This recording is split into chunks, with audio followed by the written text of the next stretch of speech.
What's up, PTB Nation? How is everybody doing tonight? It is night 4 of the Parking the Bus podcast, and we got 3 more real big matches to talk about. Plenty of situations going down, plenty to talk about today. I got another guest here tonight, another one of my friends from over at Better Than Vegas, over at BTV. Fade My Play, what's up, brother? What's going on? What's going on? I am excited to be talking with you about this because this tournament has been, to say anything other than it has been crazy would be an understatement. It's one of the best international tournaments we've seen in a long time, and I'm excited to talk about it. Yeah, it has been good, hasn't it? Only, 4 days in, and we've had so many storylines already to talk about. And we got a couple surprising results, I would say, today. Leo was on with me last night, and he had Poland winning as, a foregone conclusion. And, neither one of us like Spain very much, but today was like an exaggeration of what we predicted. It's shocking. Spain, I literally, watching that game, it's so easy to see why they are not rated by any of the international pundits. Yeah, really. They do one thing really well, and then there's the rest of the game they got to worry about. They can't. They have no quality in front of goal. Yeah. This is the worst. Jesus, sorry, my dog is going. Hey, it's all good. Thank you. This is the worst Spain team we've seen in about 25 years, and it's tough because they're also going against. We're seeing peak France, really peak Portugal. Yeah.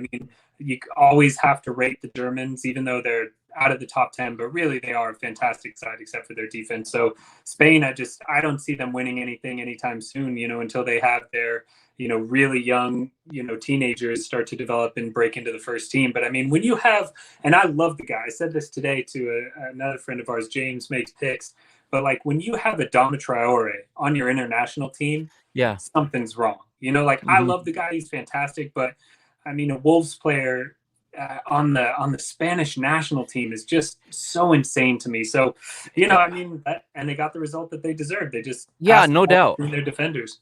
I agree. So obviously, like you said, you've been enjoying the tournament. Is it enough for you, or are you getting into the Copa America as well in the late night? I gotta love the Copa America just because one of my closest friends is Argentinian and has been an Argentina fan, his whole life. In fact, the last, international football match that I went to was Argentina-Chile, who are playing tonight. And it was a fantastic game. I happened to be filming when Angel Di Maria scored. It was just, and where we went, we were at Levi's Stadium, so it was an electric atmosphere. Wall to wall, Chileans and Argentinians going at it. It was fantastic atmosphere. The thing I like about the Copa America is that every single game is a rivalry. And there aren't many tournaments in sports where that is the case, but every single game in that tournament is a massive rivalry, and it's great to see.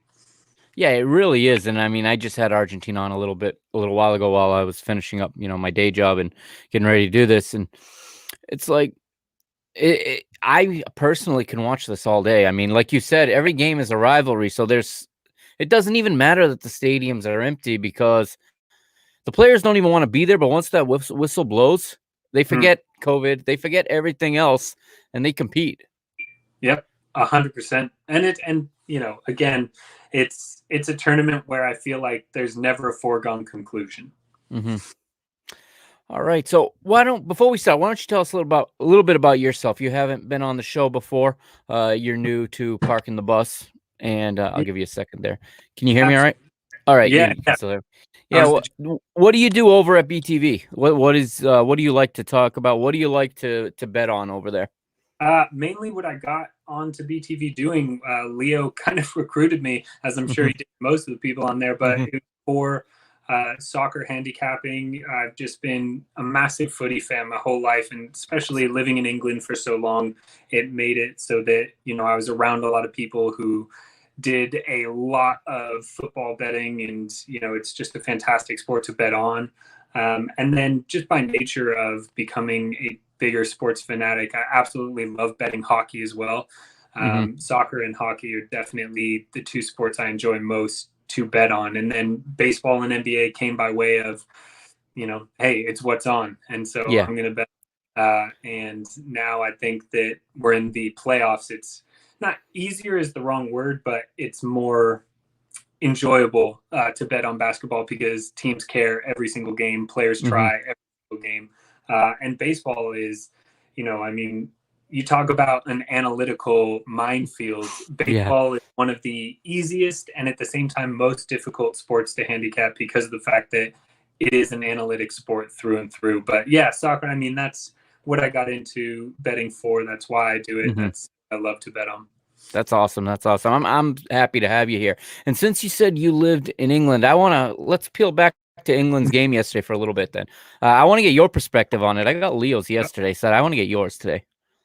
I genuinely believe they were trying to not lose, but not trying to win because of the fact of the way in which the roadmap for them to the final is laid out. Second place in their group would not be that bad. And so I think even though it's, I feel like sports they live to make up these bullshit important records and statistics. Like, don't get me wrong. It's great that England won their, opening match fixture in an international tournament for the first time in like 50 years. But I mean, that doesn't matter. You win your first game and then lose the rest. Nobody remembers. You're not going to remember that first win, right? But yeah, I don't think they were trying too hard to win. I think that's evident in the team selection as well. I am a firm believer that Gareth Southgate either must win these Euros or will be out of the job because I can't make rhyme nor reason of why he's playing the players he is in the positions they're in. I mean, he has the best left back in maybe the world, definitely in English football, Luke Shaw, and then considers playing as a center half and then instead just leave him on the bench. I mean, I don't get that. You leave Trent Alexander-Arnold out of the team completely. Jesse Lingard, after the year that he's had, you prefer, Dominic Calvert-Lewin to him. And it's just, I don't know. Jude Bellingham as well. It's strange team selection, but as of right now. Jadon Sancho didn't even make the game day roster. I mean, it's, yeah. As of right now, they're batting 1,000, so you can't say anything. Yeah. But if they struggle in this tournament, it has to be team selection. I mean, he looks like a genius because of, Calvin and his ridiculous hairstyle. But at the same time, it's just like people say, oh, Raheem Sterling, what a match he had. He had a terrible match. Like, Raheem Sterling is so I'm with good. you on that. Yeah, like he's so good. And if he had the finishing ability of an Aguero, of a Kane, of a true number 9, he would average 50 goals a season with the amount of chances he gets. And it's evident, I'm a Manchester United fan, and watching every Manchester United derby since Raheem Sterling went to Manchester City, he must have 3 to 5 one-on-ones with the goalkeeper every single Manchester derby and has yet to score a single time against United. So it's like, I saw more of that. I think Phil Foden, as much as I hate to say it, is a bright light in the English team. But I don't understand what Gareth Southgate's doing, but they have 3 points and, And they got the big one on Friday. Yeah. Talk about rivalries, right? So we'll start there. We'll start with their opponents on Friday. They debuted today, Scotland versus Czech Republic at Hampden Park. And, well, it didn't go the way they were planning. No. I'll read out Scotland's lineup. They're going 3-4-1-2, and David Marshall's the goalkeeper, and you got Jack Hendry, Greg Hanley, and Liam Cooper in the back. So Kieran Tierney is notably missing. 4 in midfield, we got Stephen O'Donnell, Scott McTominay, Stuart Armstrong, and Andrew Robertson. John McGinn playing in front of him behind the 2 strikers, Lyndon Dykes and Ryan Christie. I'm not sure how familiar you are with the Scottish team, but I know Leo texted me this morning all fired up. He couldn't believe that this was the 11 they sent out there. I mean, yeah, it's questionable lineup making decisions. It's a strange thing. I mean, granted, you have to be a little bit lenient on the Scots here because they had their chances. They just didn't put them away. I mean, you have to argue through 60 minutes, they were by far the better team and deserved to be at least at 1-1, if not in front. They go down 2-0 on an unbelievable, play of the tournament. Yeah. Jesus Christ, what he was doing that far out of his goal is just, I will not understand. He's out there playing like he's, an outfield player. But I think that the Scots played better than the scoreline suggests, and I agree with that. Yeah, about that. But the problem is, and this is what is really interesting about the tournament, and when we get to tomorrow's games, what I think really, really affect the rest of the games we see at match day 1 is that you have a bunch of teams winning outright that weren't supposed to really get more than a point or two. And so because of the way this tournament's set up and there's 4 third-place teams that are going to go through, that means that some of these teams that thought they'd have a foregone conclusion of, yes, we're winning and yes, we're going to be this and that, it's just not the case anymore. I mean, it's unbelievable to see the Czech Republic, not just with the 3 points, but with the +2 goal differential. I mean, that's huge. Yeah, that's huge. And that's for a team that was not expected to really grab more than a point in this tournament. So, I think that's going to be really interesting. I think Scotland is out now because they're not going to beat England. They're not going to beat Croatia. I mean, this was the one they had to win. This was the one they had to win. If they had a chance of going through, they needed 3 points from this game, not a draw. Yeah, they basically needed the reverse result. They needed to win and get a decent goal difference to hope that would hold up after the next 2 matches, and they could get in as one of the third-place teams. Yeah, it was shocking, and especially, I mean, full transparency, I went 0-5 today in the Euros. 0-5. Unbelievably poor day after starting real hot yesterday. I was hitting everything I played yesterday, +370, both teams to score, and Austria to win in that game. Crazy stuff like that. But today I had Scotland. I had Scotland -1. Obviously, that didn't go well. I had Poland. And under 2.5. That didn't go well. It's just we're seeing some shocking results. Yeah, absolutely. And I look at this Czech team, and this is one of those teams that I think the fact that they're kind of unknown kind of works into their benefit here, because they have some guys we've heard of, but for the most part, these are players that don't play in top tier clubs. These aren't the ones we're watching every weekend, but they put together a pretty cohesive unit. The goalkeeper is Vaslik. They got 4 across the back: Kofal, Salutska, Thomas Kallis, and Jan Burrell. Thomas Subek and Alex Kral, a double pivot in midfield with 3 attacking mids in front of them: Vladimir Derrida, Lucas Mospust, Jakub Jankobo, and then their star there, Patrick Schick, who is brilliant, and he's now joint top scorer with Romelu Lukaku in the competition right now. And he's playing as a lone striker, and he strikes twice. And like you said, that second goal, that's one of those for the highlight reels. That's the first scene of like the movie they make about this tournament when the documentary comes up. I mean, the one thing I will say, Marshall, don't get me wrong, he's out there playing like Manuel Neuer. Why he's 40 yards away. Right. Unbelievable. However, watching, we've all seen that clip now 30 times. I mean, that was a top bin strike anyway. Without a doubt. Yeah. In his goal. So yeah, it was a brilliant strike. But like you said, I think, out of the entire team, I mean, I've heard of Schick just because he's prolific, and I believe in the Croatian league, doesn't he play for Zagreb? I can verify that right now for you. But obviously, Suchek, he's playing Leverkusen. That's what it is. Okay, yes. Yeah. But Suchek, he's playing at West Ham, and I just think they have, like you said, a bunch of players that we don't know. However, and again, I go back to this, watching that game, I think if they were to go through, if they play a halfway competent finishing squad, this could be a boat race, because Scotland had 4 or 5 clear-cut chances in that first half, and then their heads dropped. And in the last 10 minutes, they made a run again and had 3, 4, 5 shots that really should have gone in if not for heroic defending, and not to mention a few top shelf saves from Vaslik. So, I think the Czech team is surprised everyone here, but I mean, well deserved. They and did it. they may have done enough already to get through. We will wait and see if they don't.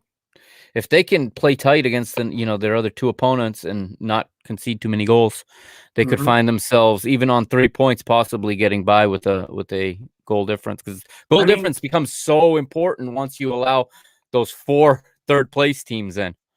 Well, and think about this. Like this is the kind of thing that I love about the Euros, but also just how crazy match day 1 is so far.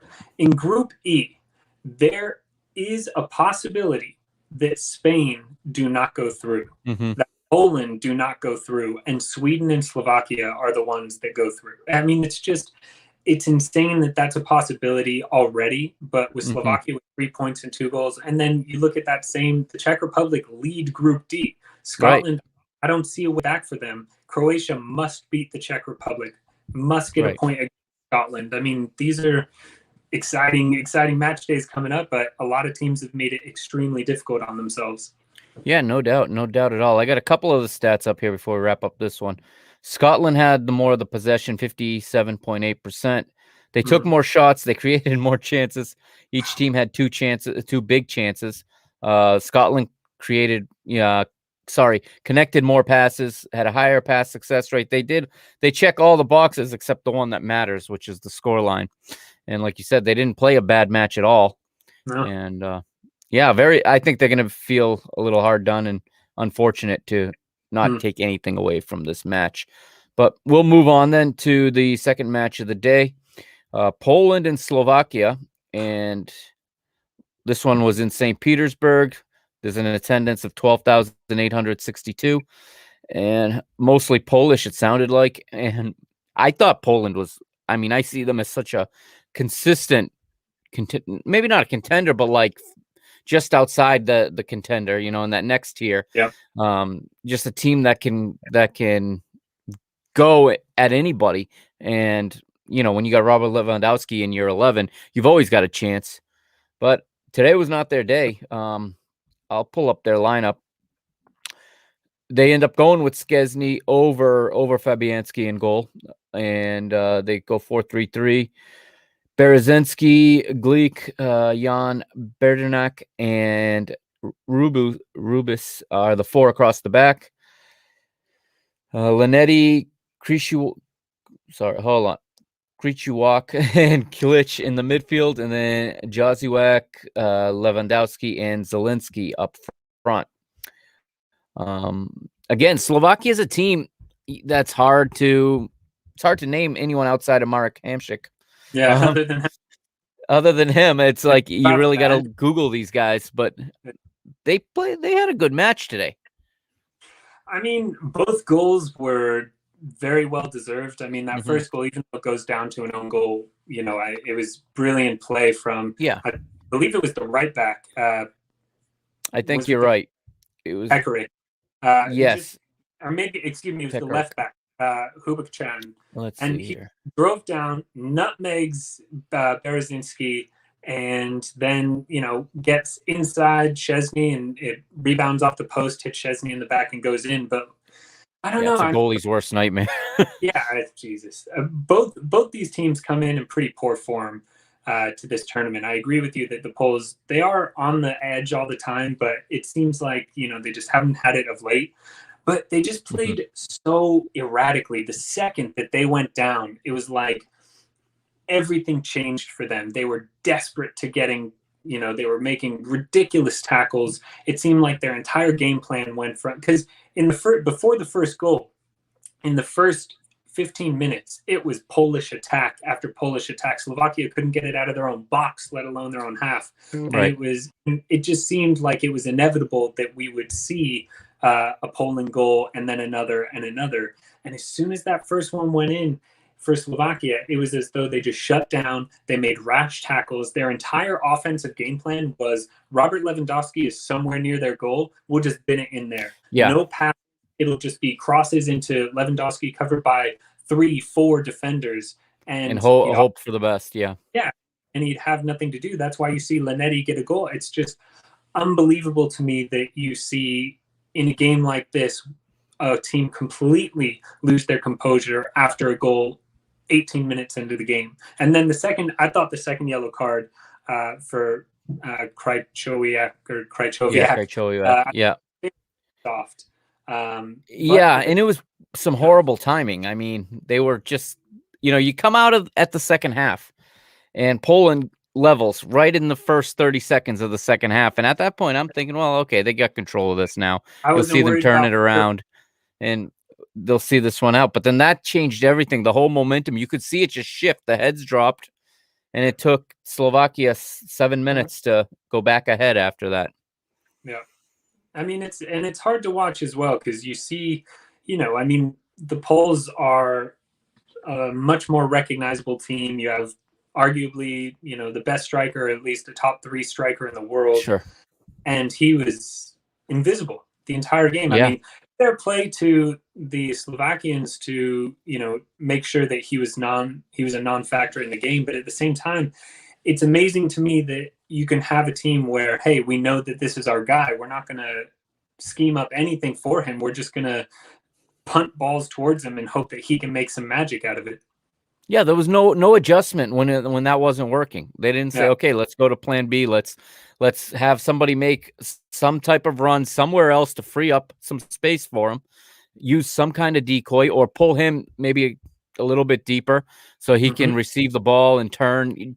You can try so many things, but it doesn't seem like there was any coaching done at all. He made, other than making subs, there was no actual like changes made with the guys already on the pitch. No strategy adjustment, absolutely nothing. Just keep like you said, firing them into the area and hoping he's going to beat 3 defenders on one of them and find the back of the net.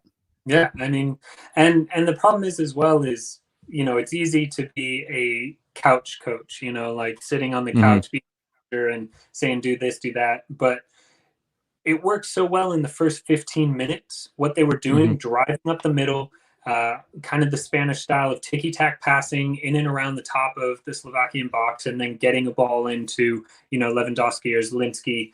I thought Linetti had a pretty damn good game. But again, I can't reiterate enough. I haven't seen a team like that just fall apart. I've seen it happen when it's in the Prem, like Burnley facing Liverpool, where Burnley give up a goal early and they fall to pieces. But that's because Liverpool are a much better team. Right. But the way around, Liverpool playing, Burnley, if Burnley were to score early and Liverpool just hit the bed, phase them.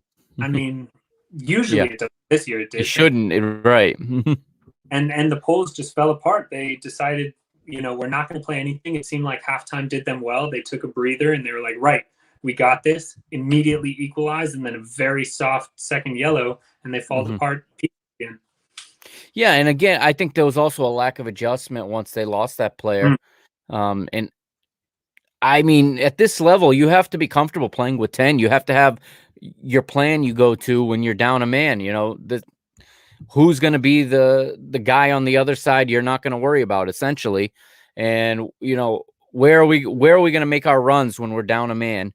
And who's going to make the runs? Who's going to come in and support? You didn't see any kind of that type of adjustment being made. It was almost like they just stuck to the plan almost. Like they had plan A, and they were going to live and die on that hill. And I get that when plan A is give the ball to the best striker in the world, arguably. But when you see to an extent, and you just make 0 adjustments. I mean, this is watching Argentina. This is watching Portugal in the World Cup, pre 2006-ish, or excuse me, 2008, whenever it was.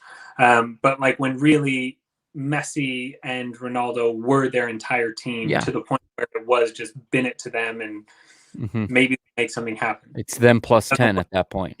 Yeah, it's a failed model that has never worked for anyone. It has a very very low ceiling for that type. It can get you to a certain level once you're in the tournament. To qualify you against teams like, no offense, but North Macedonia and Eritrea and all of that. But I always go back to Miroslav Klose for Germany is the the most prolific goal scorer in World Cup history, right? Right. Why? Not because he specifically is so amazing, but because he plays for a team that knows how to get the ball into open spaces and play and be a threat everywhere on the pitch, and he just cleans up the junk. Like, I mean, I would argue 30% of all of his goals for Germany are off deflections, off saves that come back out, off the post, and he heads it in. You know, it's like, in order to have real success, you need to be able to play with a little bit, just a little bit of a sense of, we can have danger from other players. Absolutely. And with Germany, it's such a good example of a system that works. If Klose's not there, the next guy goes in and does the same job. He may not do it to the same efficiency, but you're still getting goals from whoever fills in that role. Exactly. You know, it's a good system. So a lot of times, you know, they criticize sometimes the German players when they go abroad, and we've seen it with Timo Werner this year. But I think the systems are so good in Germany that these players have to like unadjust and have to almost learn how to play more individual again, because they're expecting the service at certain points where it's not coming because their new teams don't play that way. And I think that's why you see sometimes that adjustment of German players when they go to other countries outside of Germany to play. And, you know, they, of course, supporters are not even all that patient. And Werner does so many good things on the pitch, but everybody points to the score sheet.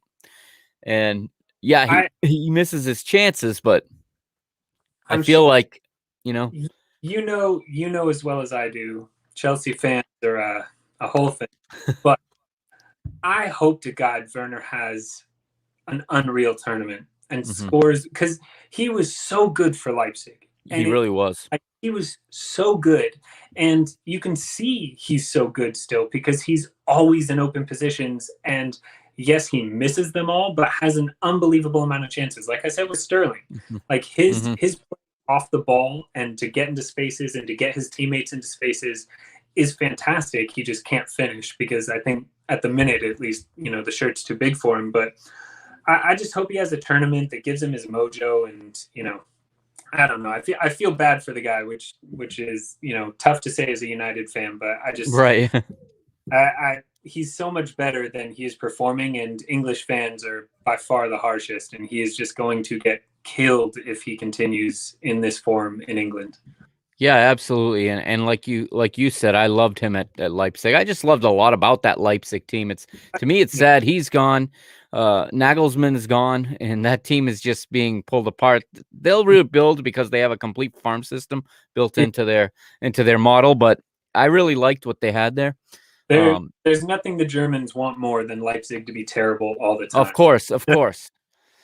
And it is quite the irony that's the country Red Bull really cemented their model is the one place where they're not welcome. I guess we can wrap this one up. I was looking at a few stats there, and I mean, Poland wins most of the statistical battle, you know, and that it's only worth what it is. But they did have 17 shots total to 11, and a pass success rate of 86%. They connected about 500 passes, which when we get to our next game, that's about the first half total for one of those teams. How about the XG, though? Poland with 1.46 XG, Slovakia with 0.6. Yeah. I mean, and I'll bet you all of those 1.46 XG, I'll bet all of that is in the first 15 minutes of the game and the goal. Yeah. That's it. What do you think of the XG analytic? I think how well do you understand it? I get what it says. I'm not always so certain how it's figured out. I'm pretty sure. Sorry, I just saw an update that Trey Young has COVID and is playing in the game right now. Oh, awesome! Jesus Christ. The way I understand it is it's not just about the expectation of a goal from a shot you make. It's also in the buildup of play and, you know, high danger chances, a lot with hockey. But the thing I like most about XG is using it to see how consistent a team is at creating high danger chances, because there's plenty of teams that don't score that often. And the reason why is because they don't get many chances. But like, you can pick out runs where, you know, oh, this team has 2xg or 1.8xg or 3xg and only scored 1 or 2 goals or scored none. It's like they have something there. So when they find a team that has a weaker defense, or their xg is all from their wing back play, and the team is particularly poor against defending that, then it's like, I want to hammer that play. And that's honestly why I was on Poland so much, is because Slovakia's biggest problem is defending down the middle, and that's where Robert Lewandowski plays. So I'm like, I'm going to hammer Poland. And that's what worked for the first 15 minutes of the game, and then just whatever. But yeah, I mean, the thing I don't like about XG, though, is that it is just a number not taking into account how, if a team has 80% of the possession, their XG is naturally going to be higher, even if when you watch that game, the eye test says they were never in it. They didn't create anything, right? A great example is the Manchester United and Liverpool game, match day, or the first game they played in Liverpool at Anfield. And it was a 0-0 draw, but United's XG was, I think it was 0.89, Liverpool's was 0.14. But the eye test in that game said there was no danger of either team scoring, or of Manchester United scoring until the last 10 minutes of the game. And yet they had the higher XG. And it's because those last 10 minutes, they had 2 chances that really should have been goals. Whereas the majority of the game, Liverpool dominated possession. They had dangerous crosses into the box, but Maguire and Lindelof just were standing on their head and, being fantastic, clearing the ball. So because there was never any shots on target, the XG is much lower. So you got to take it with a grain of salt, and the eye test is always important, I think.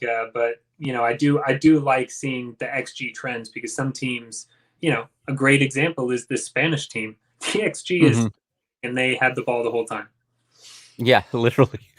I've never seen such a one-sided, not at this level at least, such a one-sided. United fan, I'd say that's just down to Lindelof intimidating everyone. Yeah, why not? Why not? I mean, yeah, and it's a good point, because I notice in conversations and just in chat groups or WhatsApp groups, whatever, there's this real argument between 2 schools of thought. There's the fan that goes solely on the eye test and watches the game and thinks you're an idiot if you don't agree with what they say. And then you also have the fan that goes solely on the analytics, says, no, this guy's good. Look, he does this, and the old school fan watches and doesn't see anything. And it's kind of funny. It's interesting to me. I think we're at a crossroads right now, because analytics is still fairly new in this sport, in football. They're still making their way into the game, and there is still a lot of people that are not believers. I'm sure there's a lot of managers still that don't believe in this data and probably don't use it.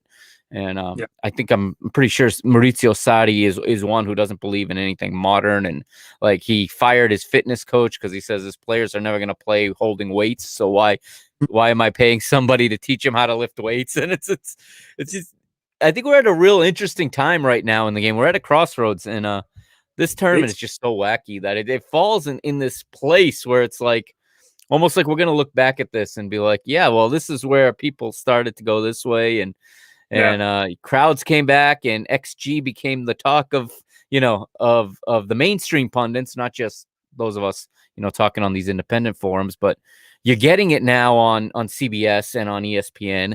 They're including it. Jimmy Conrad, when he's doing his show on CBS, he's always got the XG. He's always got the betting lines, the money line. He's got everything. He uses everything as part of his analysis of the match on the field as evidence for why he thinks things are going to happen. Pardon me. Yeah, I mean, I obviously I love betting football, but it is, there are people who do it more intensely than me. There's people who focus only on follow loads and loads of cappers who's one and only, thing. And, everybody has their different styles, but I think the most important thing you can do is, make sure that you're not locking into something. I mean, like you said, there's people who just go analytics or just go eye text, but if you lock into like this trend or this stat or that, whatever it may be, I mean, it's the same thing as saying like, I'm betting on this team because they're due for a win. Yeah. You know, like, oh, they've lost 10 straight, so I'm going to bet on them now because surely they can't lose 11 straight. It's like, do you know how many people lost money, including myself, because they were like, Liverpool aren't going to lose at home again. Right. And they lost, what, 6 straight games at home after 453 days of not losing a game at home. It's just, you have to really be willing to pay attention to a myriad of different factors. And also, I mean, I think the hardest league in soccer to cap in the world is the Premier League, because anything can happen at any time. But especially with soccer, I mean, players have different reasons for being good on a day and different reasons for not. You know, I mean, you really, really have to take a lot into consideration, and especially in an international tournament like this, the pride factor, the this is our one shot factor, the we're lucky to be here factor, all of that plays a huge role. And we've obviously seen it. I mean, the results are showing it. Yeah. It is quite fascinating, actually, the way this tournament is unfolding, and we're only in the beginning. But usually the top teams, even when they start slow, seem to rise to the top. But it does get exciting when you start to see other teams try to wedge their way in there. Yep. We'll move into the final game then, and we got Spain versus Sweden in Spain, in Seville. Well, almost 1,000 completed passes by Spain in this match. Literally, you know, the commentators on television are drooling over the possession. And Taylor Twellman's talking about how he wants to watch this in the tactical cam and watch all the movements they're making. And I'm saying, how about when they get to the attacking third and it's like there's a glass wall there that they can't go past?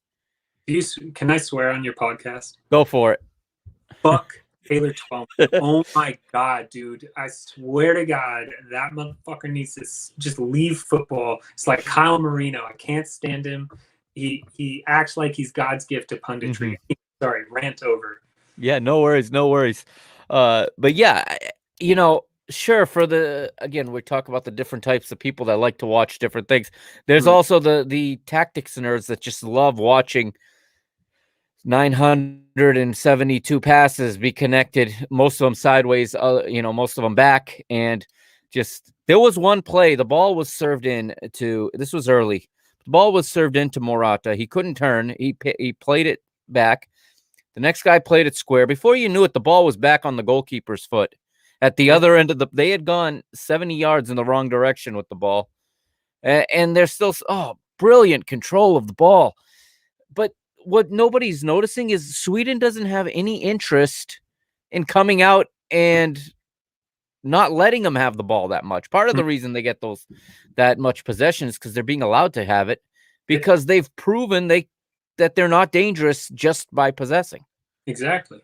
I mean, I could not have said it better myself. I have very little to contribute in that regard, where especially when you're a team like Sweden and going up against a team like Spain, you know you're not going to have much of the possession. So your entire game plan is let them have the ball and we'll do our thing when we get it. And that's exactly what they did.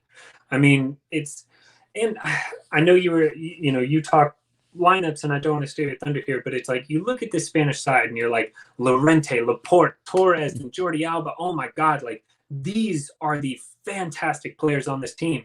And it's the back line. Yeah, absolutely. That does not happen for Spain. You don't have a single attacking player that really wows you. You know, I mean, no. I have a great thing. I tweeted this today. As soon as Morata, the game started, I'm like, oh, Var Morata, starting up front. I wonder how many offsides he'll have today. 3 of them. Yeah. I wonder how many times he'll fluff a sitter. Oh, yeah, did that in the first half. It's just...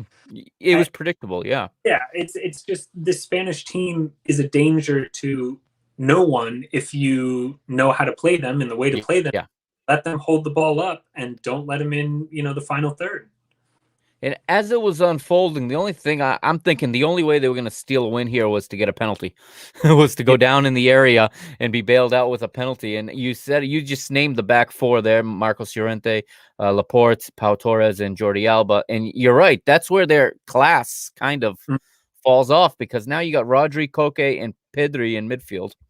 And then up front, you've got Fernan Torres, Alvaro Morata, and Daniel Olmo, which none of those are world beaters. They don't have that one guy in the attack. And like you were saying, Spain's going to have to wait for that next generation, but they need to have a finisher in that generation because this style doesn't work without a guy, at least one, to put the ball in the goal and give you, that lead. Once you're in the lead, yeah, you can play like that because the other team's going to have a hard time ever getting back in the game because you can keep the ball for long stretches.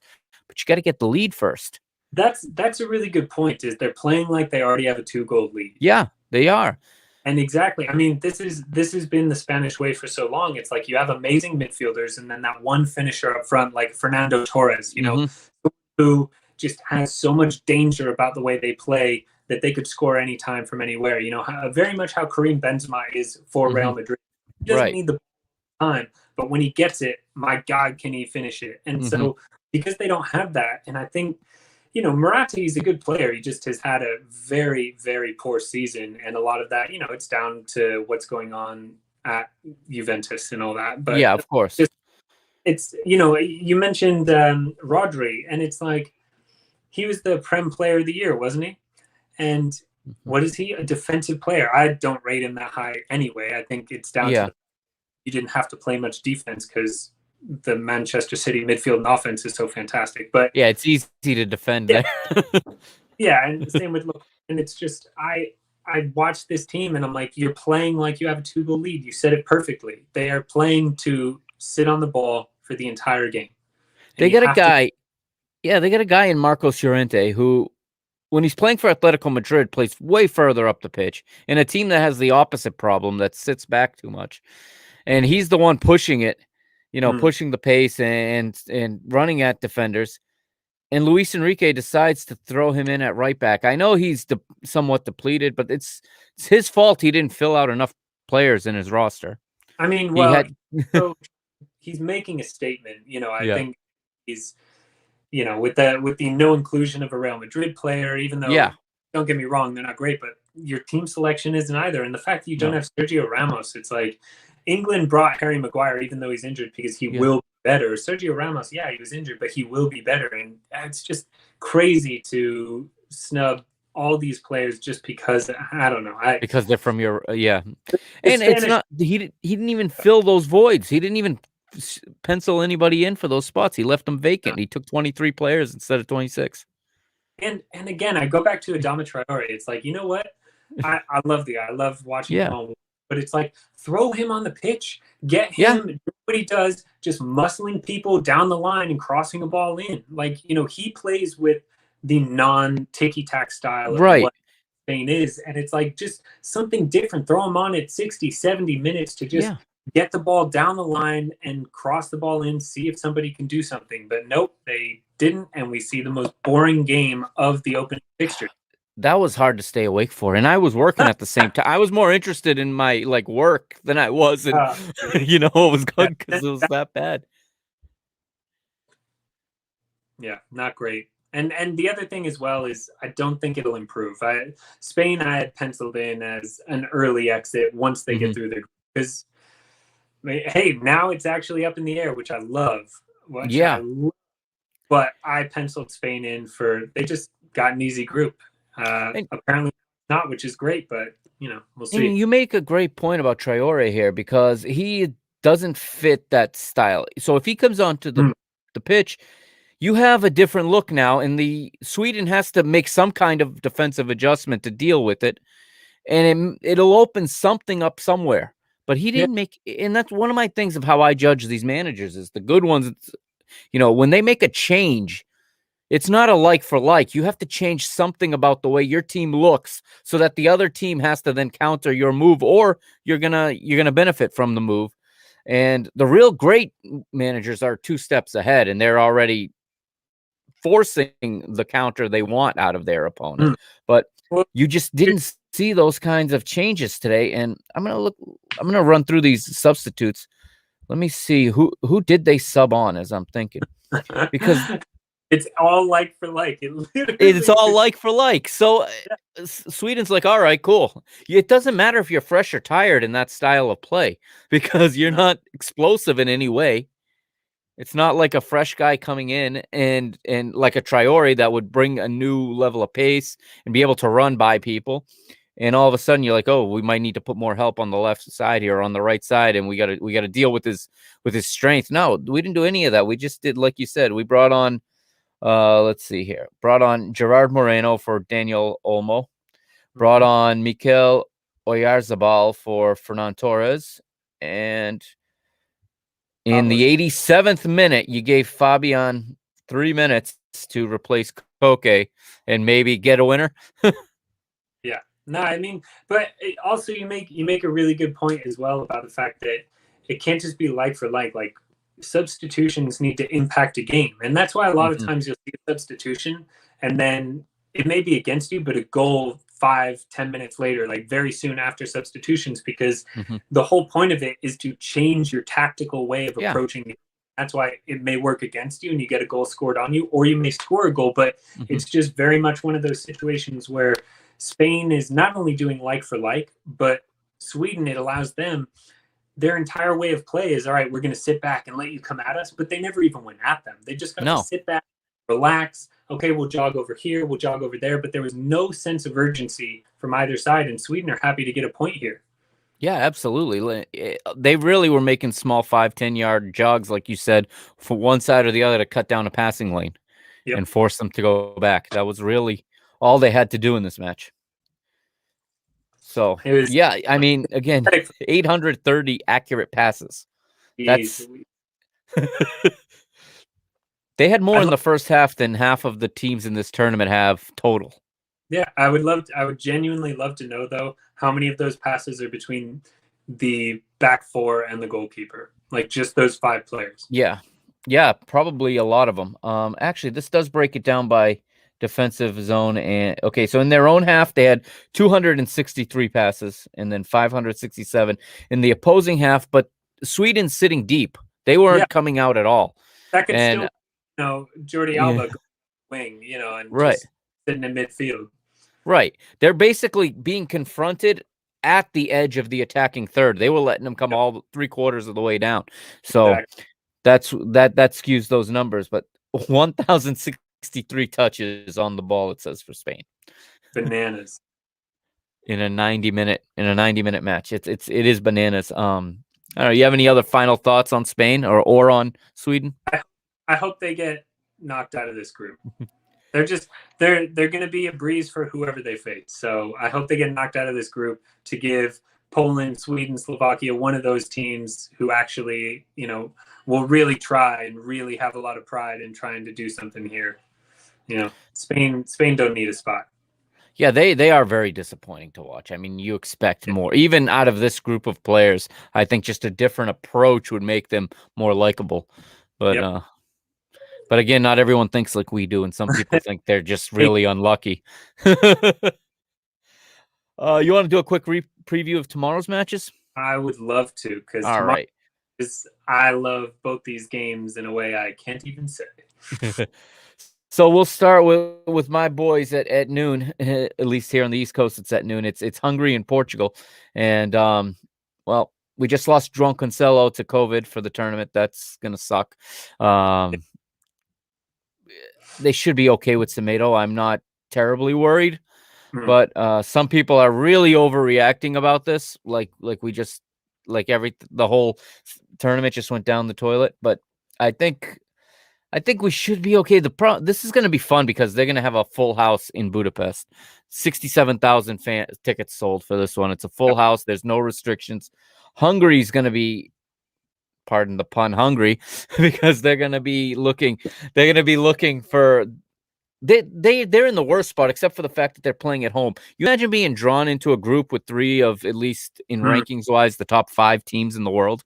Yeah. When we see some of the other groups we have in this competition, it's pretty wild. But I will say this, and from a betting perspective, Portugal is the team I want to win this tournament. I love Portugal. Cristiano Ronaldo, as a United fan, I mean, one of my favorite players of all time, Bruno Fernandes.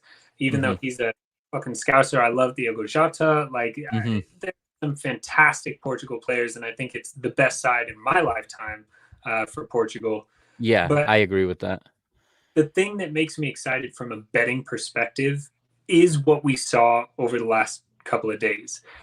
no longer, like, I'm not joking about this at all. Finland and the Czech Republic and Slovakia were expected to get 0 points. North Macedonia is on 0, but those 4 teams were expected to get less than 1 point in the betting market. Right, between the 4 of them. And Slovakia, the Czech Republic, both got not only points but a win. Finland got a win. So that means that there are no guaranteed third place spots. So that means that France and Germany must beat Hungary. And so from a betting perspective, like, if you just said a random day of international friendly, Portugal's full first team and Hungary's full first team, I'd say Portugal win it 4-1, 3-1, 3-0. But, a lot of stuff can happen. It's in Budapest and it's Hungary, their first major in a while, and Portugal may have the jitters and with João Cancelo out. But now that they know this is a game we can't fuck around. We can't come in slow. We can't come in and play games here. We need to win this one because we can't rely on third place anymore. Right. That's going to put the fire under Portugal that makes me overconfident. Like, I'm not going to, I would never go like, 25 units or anything like that. Right. Portugal -1 is a play I am very excited about at -130. I was thinking about Portugal to win to 0. It's plus money, but I can't pull the trigger on that just because of what we've seen and Hungary being at home and, they could nick a goal here. But I genuinely see this game finishing 3-1, 4-1, like Portugal really taking it to them to be like, great, we have this base of 3 points. Now all we need to do is draw with either Germany or France and we're through.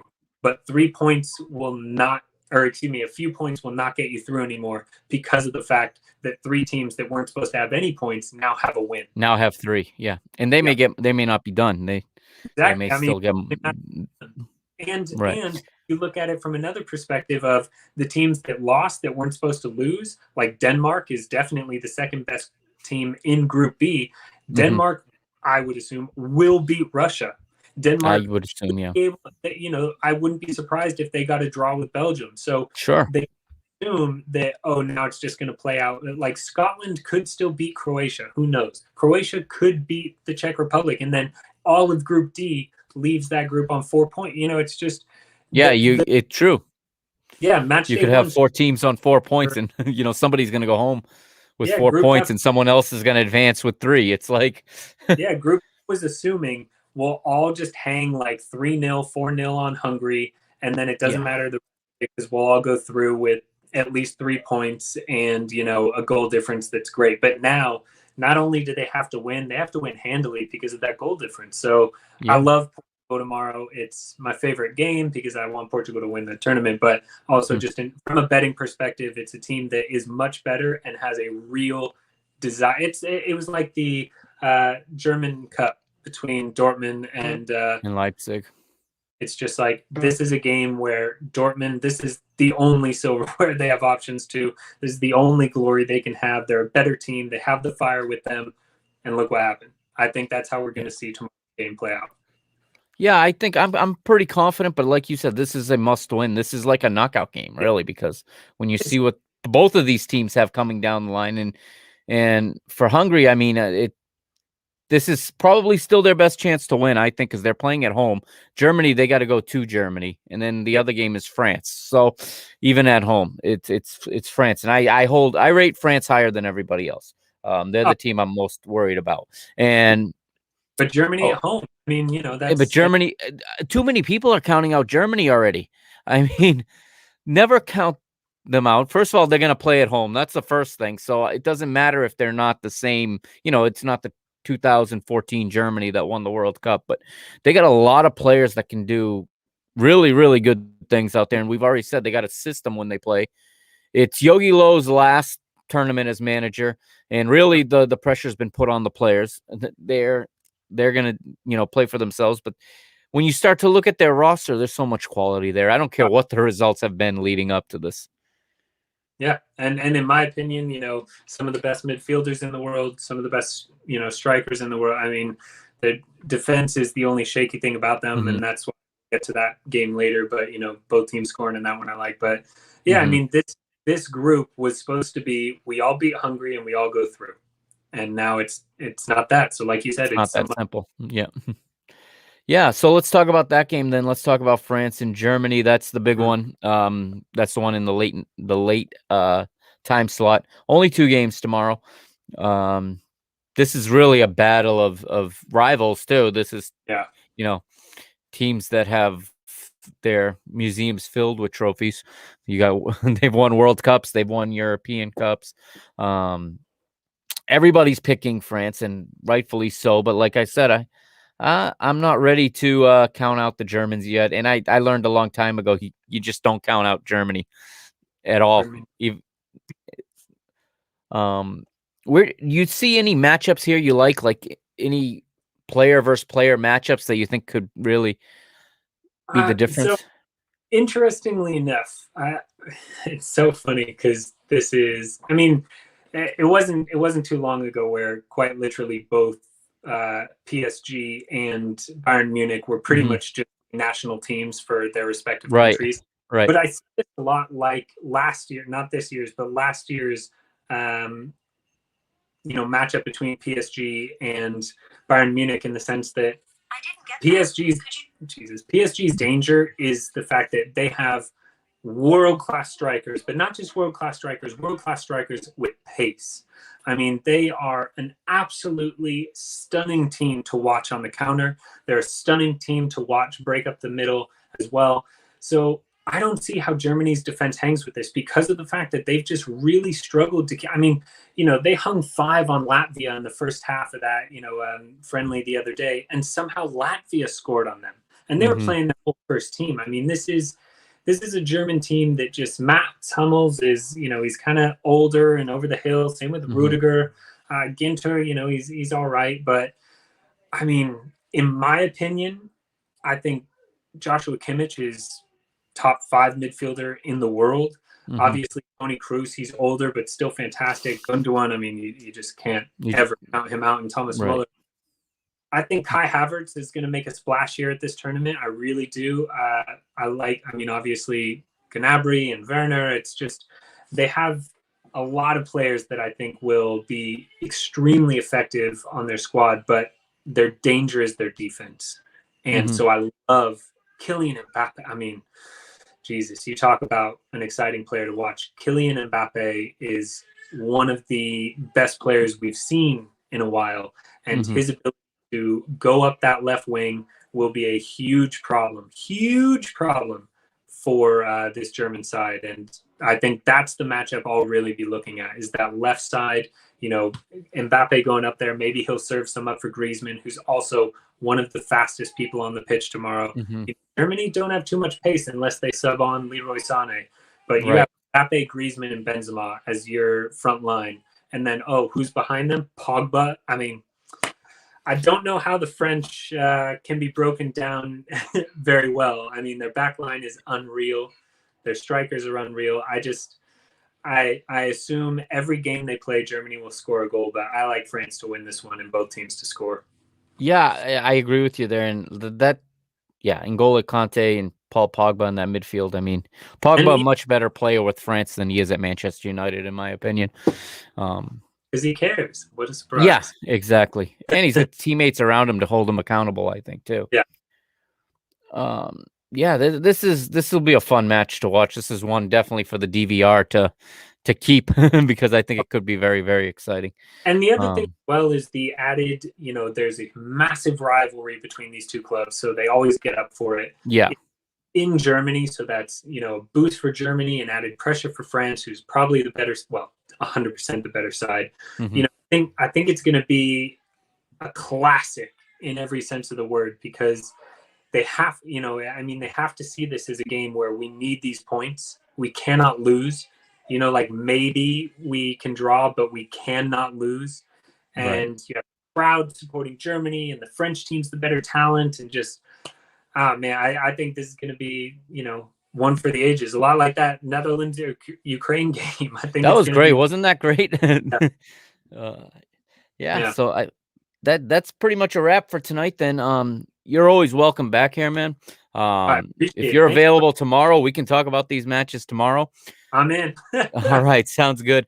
I may have another person joining us as well. So it may be a 3-person show tomorrow, which will be fun. If not, it'll be the 2 of us. We'll break down these 2 matches. Where can people find you, and Absolutely. what do you want to plug?